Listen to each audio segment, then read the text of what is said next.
ആധുനിക സമൂഹത്തിൽ നമ്മുടെ കുട്ടികളും രക്ഷിതാക്കളും ഭൗതിക വിദ്യാഭ്യാസത്തിൻ്റെ കൂടെ പോകുമ്പോൾ, പ്രത്യേകിച്ച് സ്ത്രീകൾക്ക് മദ്രസാ വിദ്യാഭ്യാസം കഴിഞ്ഞ് വീട്ടിലിരുന്ന് തന്നെ ലോകത്തിൻ്റെ ഏത് ഭാഗത്തു നിന്നും പഠിക്കാൻ പറ്റിയ, പരിശുദ്ധ ഇസ്ലാമിനെക്കുറിച്ച് അറിയാൻ പറ്റിയ ഏറ്റവും നല്ല ഒരു ബിരുദമാണ് നജിയ എന്ന് പറയുന്ന കോഴ്സിലൂടെ നൽകപ്പെടുന്നത്.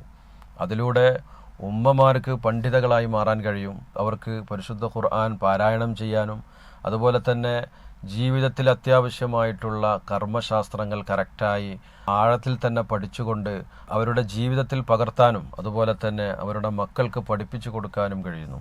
അതോടൊപ്പം തന്നെ പരിശുദ്ധ പ്രവാചകർ സല്ലല്ലാഹു അലൈഹി വസല്ലമ തങ്ങളുടെ ഹദീസ് അടിസ്ഥാനമാക്കിക്കൊണ്ട് കുട്ടികളെ എങ്ങനെ വളർത്തിക്കൊണ്ടുവരാൻ പറ്റും, അതുപോലെ തന്നെ സമൂഹത്തിൽ എങ്ങനെ ജീവിക്കണം, അതുമായി ബന്ധപ്പെട്ടിട്ടുള്ള കാര്യങ്ങൾ വളരെ മനോഹരമായിട്ട് പഠിപ്പിക്കപ്പെടുന്ന ഒരു കോഴ്സാണ് നജിയ കോഴ്സ് എന്ന് പറയുന്നത്. അതുകൊണ്ട് അതിൽ താല്പര്യമുള്ള ആളുകളൊക്കെ അതിൽ ചേർന്നുകൊണ്ട് 4 മാസം നീണ്ടു നിൽക്കുന്ന മനോഹരമായിട്ടുള്ള ഒരു കോഴ്സാണ്. അതിൽ ചേർന്നുകൊണ്ട് നമ്മുടെ ഭാവിയിൽ നമ്മുടെ മക്കളെ വളർത്തിക്കൊണ്ടുവരാനും അതോടൊപ്പം ദീനനുസരിച്ചുകൊണ്ട് അള്ളാഹുവിനെ അറിഞ്ഞുകൊണ്ട് ജീവിക്കാനും നമുക്ക് കഴിയണം. അള്ളാഹു തആല തൗഫീഖ് നൽകുമാറാവട്ടെ.